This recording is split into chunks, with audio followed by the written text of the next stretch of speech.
السلام عليكم ورحمة الله وبركاته. ازيكم يا جماعة، عاملين ايه؟ انا طول الوقت في حياتي او في الفيديوهات لما حد بيقول لي انصحيني نصيحة دايما بقوله be yourself، كن نفسك. بس النهاردة هقول لكم على حكايتي وايه اللي خلاني افهم معنى الجملة دي فعلا، وليه دايما بقول للناس كونوا نفسكم. انا جت عليا فترة في حياتي وفترة مش صغيرة، وهي فترة بداية المراهقة. فترة بقى انت مين، وتبدأ تكتشف نفسك وتكتشف ستايلك وطريقة كلامك، يا دوب يعني لسه بتكون شخصيتك، وكلنا مرينا بيها اكيد. فانا بقى في الفترة دي ما كنتش عارفة اتعامل ازاي واتصرف ازاي. فكنت وانا ماشية في الشارع دايما بتجيلي افكار غريبة في دماغي، اقعد مثلا اقول انا لازم امشي بطريقه معينه عشان يبقى عندي ثقه بنفسي. وشفت بوستس بقى عن ازاي بقى تمشي وانت عندك ثقه بنفسك، انك تفرد جسمك وترفع دقنك وتمشي مثلا اسرع شويه وحاجات كتير قوي. وفعلا نفذت اللي انا كنت بشوفه ده، وكنت بمشي بطريقه غريبه جدا، كاني روبوت او كاني عامله مثلا بحاول اخبي حاجه. المهم اني فضلت على هذا الحال لمده سنه او اتنين، وطول الفترة دي كنت بحاول ان انا امشي صح وامشي بطريقة جامدة جدا، وانا اصلا كنت بمشي بطرق غريبة جدا. كنت بركز قوي على ازاي الناس شايفاني وانا ماشية، لازم امشي بطريقة جامدة قوي عشان كل اللي يشوفني يعجب بيا ويقول البنت دي جامدة موت وكده. واهلي كمان لاحظوا الحوار ده، قالوا لي انت بتمشي كده ليه، انت بتمشي كأنك روبوت مثلا او حاجة. فجت اختي في مرة وقعدت معايا قعدة جد بقى، وقالت لي بصي يا مريم، انت مشيتك غريبة موت، وانا عارفة ان دي مش مشيتك، لان وانتي صغيرة ما كنتش بتمشي بالطريقة دي. فاتصرفي وشوفي حل، ما تقلديش الناس، يعني امشي بطريقتك انتي، امشي زي ما كنتي بتمشي وانتي طفلة، امشي كمريم.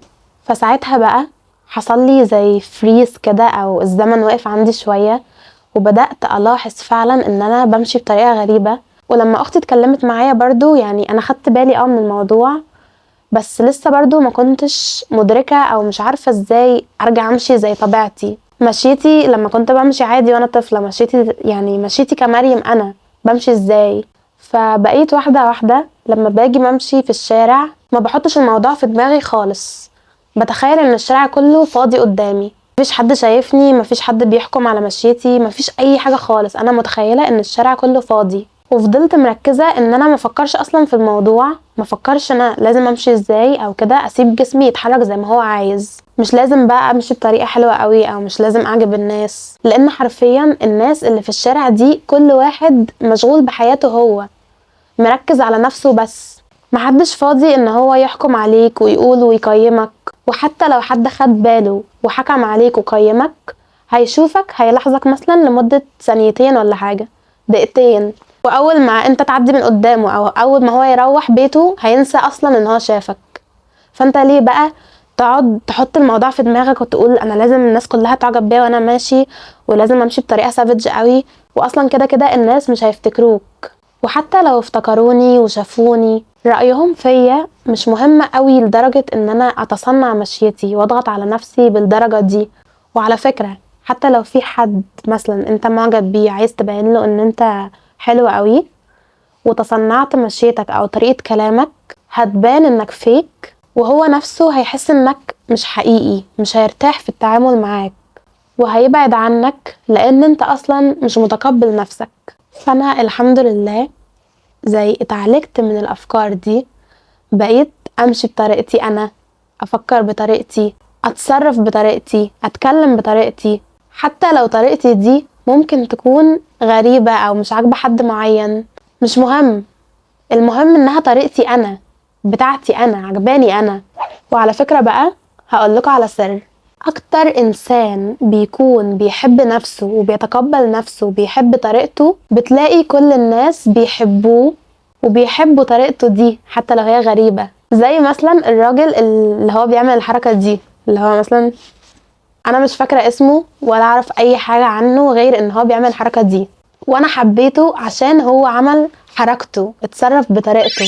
دلوقتي انا بحاول اكون نفسي في كل الاوقات، ما حاولش اني اتصنع اي حاجة او اغير اي حاجة فيا، بعد ما فهمت فعلا ان كل انسان مختلف عن التاني، وكل انسان فيه ميزة معينة مش مفروض ان هو يخفيها، أو يبقى insecure منها أو يحاول يكون شخص تاني غير نفسه. وبقيت لما بعمل كده حاسة براحة نفسية رهيبة، بقيت حاسة ان انا مش مفروض اغير حاجة فيا، مش مفروض اتصنع حاجة فيا. انا عرفت انا مين واتصرف ازاي. ممكن اطور، ممكن اعمل ابجريد، ممكن اهتم ببشرتي، اهتم بشعري، اهتم بصحتي، لكن ما غيرش نفسي او امحي نفسي الاصلية. زي اللي بيحط ميك اب، يا اما يحط تاتشز بسيطة على جماله عشان يزداد جمالا، يا اما يغير ملامحه خالص ويعمل ملامح جديدة. زي مثلا حد يكون شفايفه مثلا رفيعة ويروح يعمل ميك اب ويقعد يحط ميك اب كتير قوي وروج كتير قوي عشان يكبر شفايفها يعني. بس هي مش عارفة ان شفايفها اصلا الاصلية هي دي اكتر شفايف تليق على وشها وتناسبها، عشان ربنا اللي خلقها. ربنا خلق الانسان في احسن تقويم. انا حاسة اني طولت شوية، بس مش مشكلة يعني. المهم ان تكون الفكرة وصلت. اتمنى فعلا ان هي تكون وصلت، واتمنى من كل انسان ان هو يكون نفسه. be yourself، مش حد تاني. كنت معاكم مريم غنيم من قناة مع بعض. اشوفكم في الحلقات الجاية ان شاء الله. سلام.